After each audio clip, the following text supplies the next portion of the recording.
High 10th standard students. So இந்த வீடியோவில் நம்ம என்ன பார்க்க போகிறோம்னா, நாளை கழிச்சு உங்களுக்கு சோசியல் எக்ஸாம். அந்த சோசியல் எக்ஸாமுக்கு என்னென்ன இம்பார்ட்டன்ட் 5 மார்க் இருக்குது, எதெல்லாம் நீங்கள் படித்தா போதும் அப்படிங்கிறது தான் பார்க்க போகிறோம். இதில் கொடுத்துருக்க 5 மார்க் மட்டும் நீங்கள் படித்தா போதும், ஷுவராக 8 5 மார்க் நீங்கள் அட்டன் பண்ணலாம். சரி, வாங்க வீடியோக்குள்ளே போவோம். அதுக்கு முன்னாடி நம்ம சேனலுக்கு சப்ஸ்கிரைப் பண்ணாதவங்க சப்ஸ்கிரைப் பண்ணிக்கோங்க, உங்கள் ஃப்ரெண்ட்ஸுக்கும் ஷேர் பண்ணுங்கள். ஓகே, ஃபஸ்ட்டு ஹிஸ்ட்ரி பார்ப்போம். ஹிஸ்ட்ரியில் 3rd லெசனில் first question, analyze the effect of the World War II, and then second question, assess the structure and activities of the UN. தமிழில் 2ஆம் உலகப் போரின் விளைவுகளை ஆய்வு செய்க, ஐக்கிய நாடுகள் சபையின் அமைப்பு மற்றும் செயல்பாடுகளை ஆய்வு செய்க. Next 5th lesson, discuss the circumstances that led to the reform movements of the 19th century. அதாவது 19ஆம் நூற்றாண்டில் சீர்திருத்த இயக்கங்கள் நடைபெறுவதற்கு இட்டு சென்ற சூழ்நிலைகளை விவாதிக்கவும். 3rd question, write an essay on the role played by the 19th century reformers towards the cause of women. பெண்களின் மேம்பாட்டிற்கு 19ஆம் நூற்றாண்டு சீர்திருத்தவாதிகள் ஆற்றிய பணிகள் குறித்து ஒரு கட்டுரை வரைக. Next 6th lesson, 3rd question, account for the outbreak of the Vellore revolt in 1806. வேலூரில் 1806 வெடித்த புரட்சியின் கூறுகளை விளக்குக. Next 7th lesson, how did the people of Bengal respond to the partition of Bengal. 1905ஆம் ஆண்டு நிகழ்ந்த வங்காள பிரிவினையின் போது வங்காள மக்கள் எவ்விதம் நடந்து கொண்டனர். Next 8th lesson, second question, critically examine the civil disobedience movement as the typical example of Gandhian movement. காந்திய இயக்கத்தின் ஒரு சிறந்த உதாரணமான சட்ட மறுப்பு இயக்கம் குறித்து விரிவாக ஆராயவும். Next 9th lesson, first question, discuss the response to Swadeshi movement in Tamil Nadu. தமிழ்நாட்டில் சுதேசி இயக்கம் எவ்வாறு எதிர்கொள்ளப்பட்டது என்பதை விவாதிக்கவும். 3rd question, describe the role of Tamil Nadu in the civil disobedience movement. சட்ட மறுப்பு இயக்கத்தில் தமிழ்நாடு வகித்த பங்கினை விவரி. 10th lesson, 3rd question, estimate Periyar EV's decisive contribution to the social transformation of Tamil Nadu. தமிழ்நாட்டினுடைய சமூக மாற்றங்களுக்கு ஈவேரா பெரியாரின் தீர்மானகரமான பங்களிப்பை மதிப்பீடு செய்யவும். இது ஃபுல்லாக ஹிஸ்ட்ரியில் படிச்சுக்கோங்க. நெக்ஸ்ட் ஜியாகிரஃபி, புவியியல். அதில் செகண்ட் லெசனில் பார்த்தீங்கன்னா, first question, write about south west monsoon. Second question, describe the forest of India. அதாவது தென்மேற்கு பருவக்காற்று பற்றி எழுதுக, இந்திய காடுகள் பற்றி விவரிக்க. 3rd லெசனில் first question, state any 5 types of soil in India and explain the characteristics of and distribution of soil. அதாவது இந்திய மண் வகைகள் ஏதேனும் 5 குறிப்பிட்டு மண்ணின் பண்புகள் மற்றும் பரவல் பற்றி விவரி. Second question, what is multipurpose projects and write about any 2 multipurpose projects of India.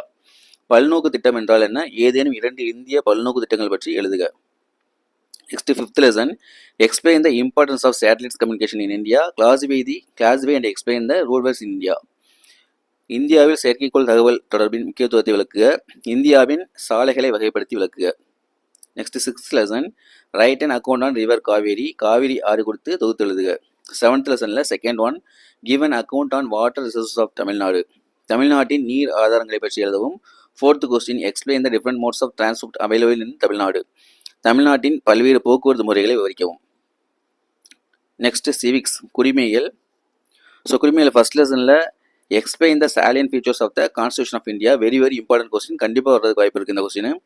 இந்திய அரசியல் அமைப்பின் சிறப்பு கூறுகளை விளக்குக. செகண்ட் லெசனில் first and second question, describe the executive and judicial powers of the president of India. What are the duties and functions of the prime minister of India. அதாவது இந்திய குடியரசுத் தலைவரின் சட்டமன்ற மற்றும் நீதி அதிகாரங்களை விவரி. இந்திய பிரதம அமைச்சரின் பணிகள் மற்றும் கடமைகள் யாவை. Next 3rd lesson, describe the legislative powers of the governor. What are the powers and functions of the chief minister. First என்ன அப்படின்னா, ஆளுநரின் சட்டமன்ற அதிகாரங்களை விவரி. செகண்ட் கொஸ்டின், முதலமைச்சரின் அதிகாரங்கள் மற்றும் பணிகளை விவரி. இதில் இந்த what are the powers and function, second question chief minister இல்லையா, முதலமைச்சர். அந்த கொஸ்டின் வர்றதுக்கு அதிக வாய்ப்புகள் இருக்குது. அடுத்து எக்கனாமிக்ஸ். எக்கனாமிக்ஸில் பார்த்தீங்கன்னா, first lesson, briefly explain various terms associated with measuring of national income. அடுத்து 3rd question, write any 5 differences between the growth and development. தமிழில் நாட்டு வருமானத்தை கணக்கிடுவதற்கு தொடர்புடைய பல்வேறு கருத்துக்களை விவரி. பொருளாதார வளர்ச்சிக்கும் முன்னேற்றத்திற்கும் இடையே உள்ள ஏதேனும் 5 வேறுபாடுகளை கூறுக. இந்த 2 கொஸ்டினில் கண்டிப்பாக ஒரு கொஸ்டின் உங்களுக்கு வந்துடும். அடுத்து second lesson, briefly explain the advantages and disadvantages of MNC. பன்னாட்டு நிறுவனங்களின் நன்மைகள் மற்றும் தீமைகளை சுருக்கமாக எழுதுக. Write the challenges of globalisation. உலக மையமாக்கலின் சவால்களை எழுதுக. இந்த 3rd question very very important question. Next 3rd lesson, elucidate why the green revolution was born. அதாவது பசுமை புரட்சி ஏன் தோன்றியது என்பதை பற்றி விவரிக்கவும். Next, fourth lesson. First question, explain some direct and indirect taxes. Second question, write the structure of GST. தமிழில் சில நேர்முக மற்றும் மறைமுக வரிகளை விளக்குக, ஜிஎஸ்டியின் அமைப்பை எழுதுக. ஸோ இந்த 4வது லெசனில் ரெண்டுமே இம்பார்ட்டன் தான். ஸோ நல்லா படிச்சுக்கோ. இதுலேருந்து கண்டிப்பாக ஒரு கொஸ்டின் வரதுக்கு வாய்ப்பு இருக்குது. ஸோ இந்த கொஸ்டினை ஃபுல்லாக நல்லா படிச்சுக்கோங்க, ரிவைஸ் பண்ணிக்கோங்க. கண்டிப்பாக வந்து நீங்கள் குறைஞ்சது 7 5 மார்க் வந்து இதில் அட்டன் பண்ணலாம்.